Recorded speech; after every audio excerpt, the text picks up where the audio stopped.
Hi guys, welcome back to another chapter day video. I had to start this video hi guys because I didn't know if it was recording or not. But yeah, it's recording. Welcome back to another chapter day video. I hope you're doing good and staying alright. And I want to try something new where I just drank hot water, so my throat is ironically not being clear. But yeah, I want to try something where at the beginning of the video I pray. Well, we're just gonna have this little agreement prayer. So let's start. Oh Lord, please, I ask that as we start today's video, you give us understanding and help us to use these words today in our daily living. Amen. Okay, so today's chapter is Judges chapter 18, and we are just wow, this is shocking. We are 3 chapters away from finishing the book of Judges. Guys, I'm gonna get so emotional. The chapter day is having so much progress, and I'm so happy. Anyways, this week has been really quick. Was it yesterday, just Monday, and now it's Thursday already? But yeah, the week's going by quickly, and I'm grateful to God for giving us life and giving us health and just protecting us because people are dying. Truly, people are really dying. And no matter what your situation is, just thank God for life. It could have been worse. Okay, so yesterday we read Judges chapter 17, which talked about Micah and his idols. So Micah is just this dude who stole 1,100 shekels from his mother, and then he's like, Mother, here are the shekels. And then his mother's like, oh, such a good son you are. And then his mother tells him, let us use this money to make idols. And Micah's like, that's such a good idea. So then Micah makes these idols, and then he wants to force them onto the Israelites. But the Israelites are like, no, we have no king, therefore we are going to live based on our own opinions. Every man had their own opinion. So if you thought worshiping idols was ideal, you go ahead. But guess what? The whole Israelite tribe, people, worship the idols, and Micah felt accomplished. Now, today's chapter, Judges chapter 18, is 31 verses, which is pretty long compared to yesterday's chapter, which was just 13 verses. But anyways, this chapter talks about how Micah has made, quote unquote, the tribe of Micah. I find this very hilarious. How I'm just trying to see, he is making idols to worship, but in the same time, he's kind of idolizing himself. You know what? Let me rephrase that. He's idolizing himself. So he's made the quote unquote the tribe of Micah, and they are practicing idolatry in Israel. And we have the Danites who are like, why are these people being so foolish? They come in, and the tribe of Micah influences them, but the Danites are coming in with the aim of, oh, the Israelites have no king, therefore we are going to become their kings and lead them. But they come in with the picture of, let's come worship idols with Micah. But in real life, I just rambled there. In reality, in reality, the Danites are just coming to take captivity for the Israelites because they want to rule them and become leaders there, and they don't know that. Okay, so our memory verses for today are Matthew chapter 10 verse 33 and Mark chapter 3 verse 8. So I did a quiet time today, hooray, for the first time in 3 days. And it was awesome and it was amazing, and my theme was denial of Christ. Okay, so the first memory verse is Matthew chapter 10 verse 33, and it says, but whoever denies me before men, I will also deny before my Father who is in heaven. That really just gave me little goosebumps when I read it at first, but now it's now chilling. See, when today on earth people deny Christ, people mock Christ, people pick blemish against Christ, it's before us, mere mortals, mere men. We have no power, we have no hierarchy of power, we're useless compared to God. And so when men deny Christ before us, when they speak blemish against God, when they mock God, in heaven, when judgment day comes, when God comes down, Jesus is going to deny you before God. You guys are even now. That's how I look at it.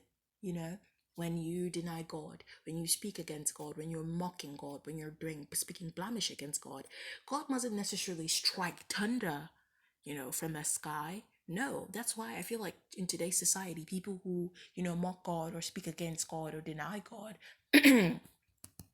they tend to look at the perspective that the Bible is something that is fictional, therefore, you know, everything's going to be, in a sense, dramatic. They're yearning for that dramatic effect where God's going to be like, strike thunder and kill you for speaking blemish against me or for mocking me. And now I'm talking about those set of people that are actually like faithless. They have no faith in anything, and they outrightly deny God, and they speak against God, and they speak blemish against God and mock God. I'm talking about those set of people.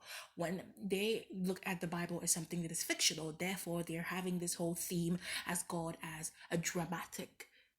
When they speak against God and mock God, they're expecting thunder to fly out from the sky and strike them. That's what they yearn for and they're eager for. But God doesn't fulfill that thirst and hunger for that drama. He's telling you that when the judgment day comes, when God comes down from the sky, when that time period comes, when we begin to live the end times, when the end times come, Jesus is going to deny you before God. And that is even for even.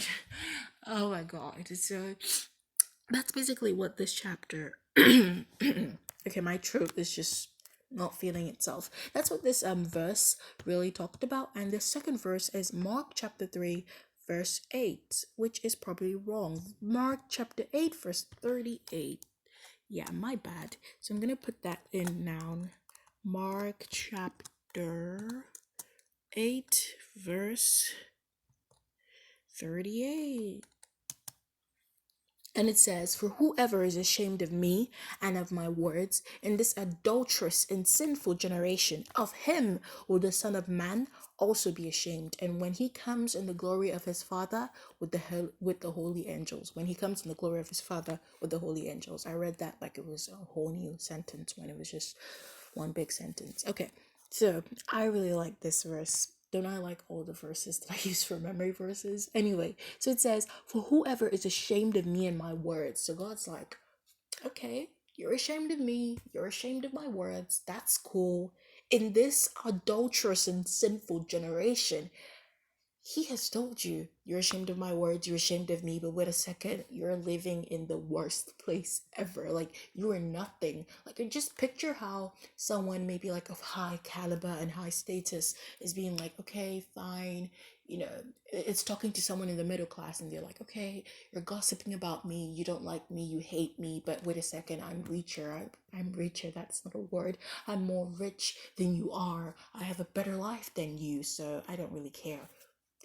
But God isn't coming with a theme of I don't really care. He's coming with a theme that you're just choosing that, so you chose your own life.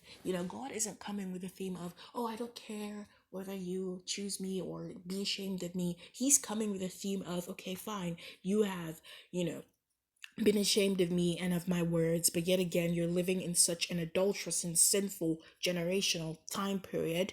And when my son and when you are ashamed of my son, which is Jesus, and also me, when the end times come, you are just choosing eternal death. That's what's God telling you. God, why am I rambling today? Like, I'm having dry mouth, I'm rambling and little brain farts, but that's okay. I'm gonna go on. It's morning, it's 8:02. Oh my goodness, 8:02, and it's the top of the morning to me.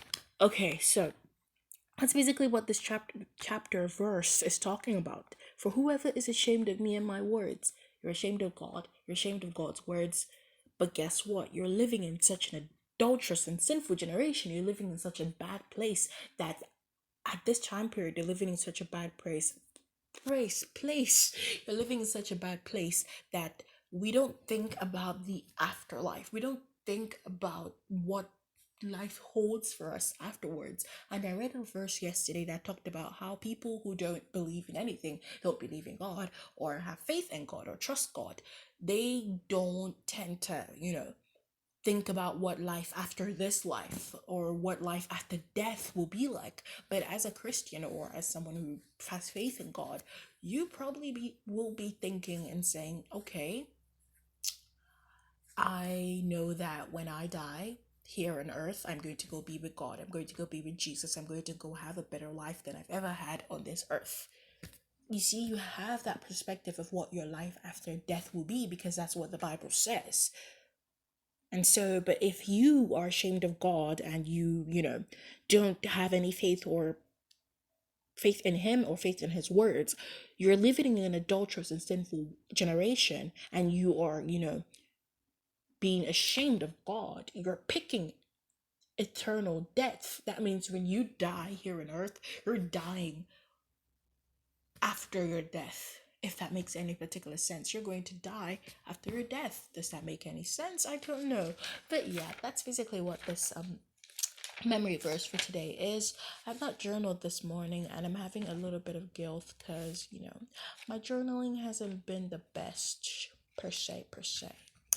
But yeah, that's all for today, and I pray that God gives us spiritual confidence and trust in him, so that we may never deny or swift away from him because of the world. We may never deny God like Peter did because of fear. We may never deny God and swift away from him because of the world or earthly desires. And I think I've said this before on here in the chapter day, but when it comes to Christianity, slowly and slowly, the world is just forgetting about it. We're slowly and slowly just being muted. A lot of Christians aren't giving the voice to talk. When you're a Christian and you want to talk, everybody just, shushes you and shuns you. No one wants to listen to you. And this may sometimes inflict fear, where some people might not be as happy to say that, oh, I'm a Christian, or to talk about Jesus. Like I said, I've seen people who are like, I'm Christian, but I'm not just like all about Jesus. And I'm like, okay, then what are you all about?